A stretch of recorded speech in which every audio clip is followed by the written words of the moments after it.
Sir सावन का महीना चल रहा है, कांवड़ लोग ला रहे हैं, जो भक्त हैं, भोले के भक्तों को कांवड़ लेकर आए हैं। वहीं दूसरी तरफ लोग कह रहे हैं कि कुछ अनपढ़ लोग, गंवार लोग कह रहे हैं कि जैसे ही कांवड़ का महीना शुरू होता है वो शिक्षा की बात करने लग जाते हैं। कहते हैं कि कांवड़ उठा रहे हैं, बस्ता उठा नहीं रहे ये लोग। देखिए श्रीमान जी, भाई शिक्षा की बात तो होनी चाहिए और इसमें भी कोई शक नहीं कि सावन का महीना और कांवड़ शुरू होगी और स्कूल मेरे ख्याल से बंद हो गए, ऐसा जो है आदेश सरकार ने दे दिया। तो ये कहीं ना कहीं लोगों को सोचना पड़ेगा, क्या कांवड़ जरूरी है या शिक्षा जरूरी है, या देश में कांवड़ भी चल सके और जो है शिक्षा भी चल सके। ये तो कहीं ना कहीं हिंदुस्तान के 143 करोड़ लोगों को इस बात पे सोचना पड़ेगा। एक महीने के लिए आप स्कूल बंद नहीं कर सकते क्या? नहीं, मैं कह रहा स्कूल तो एक भी दिन बंद नहीं होने चाहिए। आप तो एक महीने की बात कर रहे हैं। भाई आप एक बात बताओ, ये स्कूल क्यों नहीं चल सकते और कांवड़ भी क्यों नहीं चल सकती? दोनों काम एक साथ क्यों नहीं हो सकते? और फिर आप एक तरफ जो है मधुशालाएं खुले रखेंगे और आप जो है मास्क पे पाबंदी लगाओगे, स्कूलों को आप बंद करेंगे। मैं आपकी जानकारी के लिए बताऊं, शिक्षा पे चर्चा नाम से एक कार्यक्रम हमने पूरे हिंदुस्तान में कर रखा। उस कार्यक्रम को हमें 20 तारीख को जनपद शामली में करना था, लेकिन कांवड़ के चलते हमें उस कार्यक्रम को पोस्टपोन करके अब 3 अगस्त को करना पड़ा। यानी कि इस तरीके का माहौल शामली, मुजफ्फरनगर और ख़ास तौर से जब हरिद्वार से जो ये कांवड़ चलती है, 1 महीना का जो समय होता है, भाई इसमें इतना माहौल, मतलब इस तरीके का माहौल हो जाता है कि आप तो कुछ कर ही नहीं सकते, बस कांवड़ ही कांवड़, कांवड़ ही कांवड़।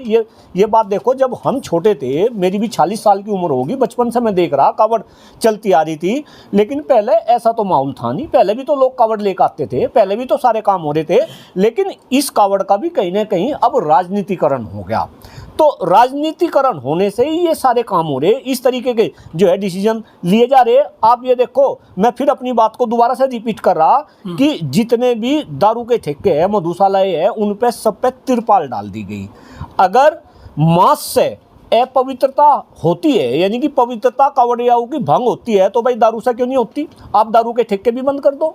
को कहीं ना कहीं उसमें चूंकि सरकार को रेवेन्यू जनरेट हो रहा, लेकिन भोले भाले लोग, ये हिंदुस्तान की पब्लिक है, कहीं ना कहीं ये सारी बात वो समझ नहीं पा रही। लेकिन वो कहते हैं कि भोले का प्रसाद भी तो है भांग, धतूरा, शराब, ये तो खुली होनी चाहिए दुकानें, ऐसा कहा जाता है। नहीं भाई, वो देखो सबका सोच का फर्क है, मैं तो ऐसा मानता नहीं। ये तो आप ये देखो, जब हम ये तो जो कांवड़ लेके जा रहे हैं, मैं किसी कांवड़ वाले का इंटरव्यू सुन रहा था, और ये सही भी बात है, जब आप किसी धार्मिक पर्व का हिस्सा बनते हैं तो आपको कहीं ना कहीं आध्यात्मिक अपनी भाषा शैली रखनी पड़ेगी, आध्यात्मिक आपको खान पान रखना पड़ेगा। और अगर आप आध्यात्मिक खान पान की बात कर रहे तो वे तो प्याज और लहसुन तक भी जो है खाना पसंद नहीं करते।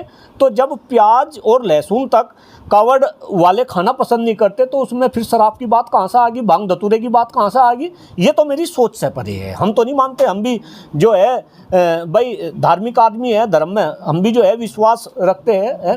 तो ऐसा तो गलत है अगर लोग ऐसा गलत कर रहे हैं, और ये तो कहीं ना कहीं सरकार का एक प्रोपेगेंडा है। आप इस बात को समझो ना कि अगर दारू के ठेके खुल रहे, अगर मधुशालाएं खुल ली, वहाँ पे अंदर जो है शराब बिक रही, बस तिरपाल ढकने से क्या हो रहा? मेरी तो समझ में यही नहीं आता। पवित्र महीना है तो तिरपाल ढकने से क्या हो रहा? जब स्कूल बंद हो सके तो ये बंद क्यों नहीं हो सकते? मैं तो कह रहा, जब प्रदेश में जो है योगी जी के सुपरविजन में सरकार चल रही, और योगी जी भी नाम के पहले योगी लग रहा, तो क्या योगी जी को ये बात समझ नहीं आती कि भाई शराब के ठेके के ऊपर तिरपाल डालने से उससे हो क्या रहा? आप ऐसा ड्रामा क्यों कर रहे हैं? मैं तो ऐसा ड्रामा ही कह रहा, आप ऐसा ड्रामा क्यों कर रहे हैं? आप खोल दो, अगर आपको भाई खुलवाने, अब तिरपाल आपने डाल दी, अंदर जो है दारू की बोतलें खरीदी जा रही, इससे क्या हो रहा? आप क्यों नहीं बंद करते? एक बड़ा स्टेटमेंट में ये भी दे रहा, मैं ये सुन रहा था कि उत्तराखंड के अंदर जब ये दारू के ठेके सावन के महीने में बंद हो सके, तो भाई यूपी के अंदर क्यों नहीं? यूपी के अंदर बंद क्यों नहीं हो सकते? आप एक धर्म का प्रोपोगंडा करके जनता को कहीं ना कहीं उलझाना चाह रहे हो, और आपने कांवड़ यात्रा को भी कहीं ना कहीं ये राजनीतिक यात्रा में जो है तब्दील कर दी। बहुत बड़ा स्टेटमेंट में दे रहा कि इसको आपने राजनीतिक यात्रा में जो है तब्दील कर दी। आप जो है कांवड़ियों के ऊपर जो है फूल जो है बरसा रहे, चलो आप अगर फूल बरसा रहे, दूसरी तरफ आप जो है विद्यालयों को बंद कर रहे। 5000 विद्यालय अभी जो है बंद करने की जो है यूपी सरकार का फरमान आपने सुना होगा। तो कहीं ना कहीं ये अपने आप में बहुत ही बड़ा दुर्भाग्य है। जनता को जागरूक होना पड़ेगा, जनता को समझ समझना पड़ेगा। देखिए श्रीमान जी, ये देश तो शिक्षा के बल पर आगे बढ़ेगा। आपको भीमराव अंबेडकर जी का स्टेटमेंट ध्यान होगा, जो बात कही थी कि भाई शिक्षा वो शेरनी का दूध है, जो पिएगा वही दाढ़ेगा।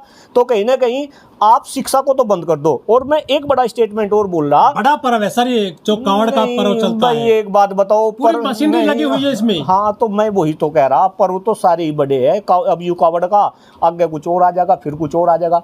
लेकिन ये यही तो सनातन की ताकत है सर। नहीं, सनातन की तो मेरी बात सुनो। देखो, एक बात गंभीरता से समझो जो मैं बताना चाह रहा। जिस देश की राजनीति में धर्म घुस गया, उस देश का बेड़ा गर्क हो गया। धर्म और राजनीति ये दो अलग अलग रास्ते हैं। धर्म को चलाने का काम धार्मिक गुरुओं का है, राजनीति को चलाने का काम नेताओं का है। अब हिंदुस्तान में जो वर्तमान की स्थिति है, और ख़ास तौर से जब से केंद्र में भारतीय जनता पार्टी की सरकार बनी, तब से इन्होंने राजनीति में धर्म को घुसा दिया।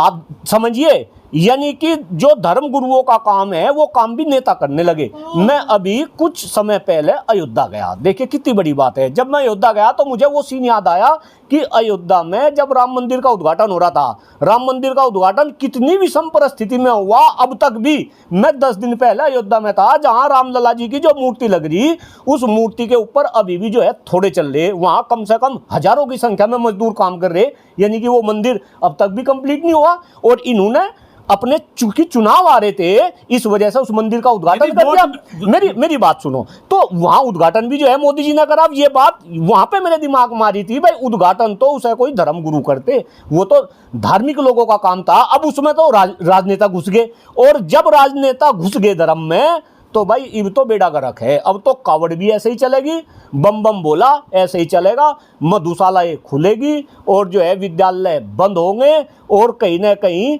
मीडिया वाले भी इस बात का, जो सरकार कहेगी वही मीडिया वाले कह रहे। आप देखो, क्या किसी मीडिया वाले के अंदर ऐसी हिम्मत है कि वो सरकार के इस डिसीजन का विरोध करे, और वो ये कहे कि भाई तुमने दारू के ठेके के ऊपर तिरपाल क्यों डलवा रखी, तुम इन्हें बंद क्यों नहीं करते। बस जैसे सरकार ने फरमान जारी कर दिया, ऐसे ही मीडिया वाले ताली बजाने लगे और उसी का ही गुणगान करने लगे। इनफैक्ट तारीफ कर रहे कि भाई ऐसे ऐसे देखो, पवित्रता जो है इनकी भंगना हो जाए, इस वजह से तिरपाल डाल दी। अरे थारे में हिम्मत इतनी क्यों नहीं बची कि तुम कहो कि भाई सरकार इन्हें बंद क्यों नहीं करती। लेकिन कांवड़ यात्रा के दौरान कुछ व्यापार जहाज भी चल रहा है, नाम बदलकर, धर्म बदलकर जो है ढाबे चलाए जा रहे हैं। वो धोखा है कांवड़ियों के साथ में। नहीं, देखिए मैं आपको एक बात बताऊं, में उतार के चेक किए जा रहे हैं। मैं आपको बताऊं, मैं मुजफ्फरनगर से आता हूं, शायद आपको पता होगा। और मुजफ्फरनगर के अंदर खुद मैं अपनी आंखों से देखा, मीनाक्षी चौक करके एक महत्वपूर्ण जगह है। जितने भी कावड़ यात्री जो आते हैं, जो भोले के भक्त होते हैं, वो मीनाक्षी चौक पे भोले के दर्शन करके तब वे आगे बढ़ते हैं। मैंने तो ऐसा देखा, वहाँ जो है मुस्लिम भाई भी शिविर लगा लगा के जो है कावड़ियों की सेवा करे, ऐसा मैं देखता हूँ। तो आप ऐसे नहीं, मैं फिर कह रहा, इसमें तो राजनीति घुसा दी। ये कौन सा तरीका है भाई? आपने सारी की सारी कावड़ यात्रा को आपने जो है राजनीतिकरण इसका कर दिया। आप राजनीतिक दृष्टि से सारी बात को देख रहे। और खास तौर से मैं भारतीय जनता पार्टी को ये सचेत कर रहा, अब आपकी चाल को सब लोग समझ गए। और खास तौर से पश्चिम उत्तर प्रदेश से मुजफ्फरनगर व पश्चिम उत्तर प्रदेश वाले तो समझ गए, और तुम्हें जनता करारा जवाब दे जी। अभी देख लो, लोकसभा के चुनाव हो रहे थे, पश्चिम उत्तर प्रदेश में कितना बुरा हाल करा। आप सहारनपुर की बात करो, आप जो है मुजफ्फरनगर की बात करो, आप कैराना की बात करो, मेरठ में भी इनका बुरा हाल था। वहां भी पता नहीं जो है राम जी बाद में कैसे जो है विजयी हो गए। तो कहीं ना कहीं भारतीय जनता पार्टी वाले इस बात को समझे कि जनता आपकी चाल को समझ गई। आप धर्म के अंदर जितनी राजनीति घुसाओगे, आपका उतना ही पतन होगा। आप असली मुद्दों की बात नहीं करते, जो काम आपको करने थे वे करते नहीं। जो आपने वादे करे थे, बताओ कहाँ गए सारे के सारे वादे? कहाँ गई महंगाई? कहाँ गया भ्रष्टाचार? कहाँ गया काला धन? कहाँ गई गंगा की सफाई? कहाँ गई 2 करोड़ युवाओं को जो है प्रतिवर्ष रोजगार? कहाँ गई किसानों की आमदनी दुगनी?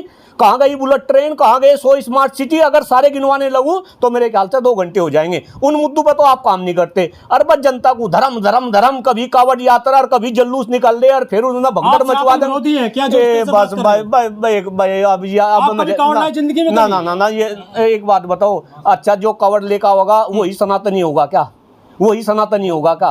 कावड़ लाने से सनातनी होने का सर्टिफिकेट मिल जाएगा। और मैं तो आपको ये बता रहा भाई, देखो हो सके कुछ लोगों को मेरी बात से मिर्ची लगे।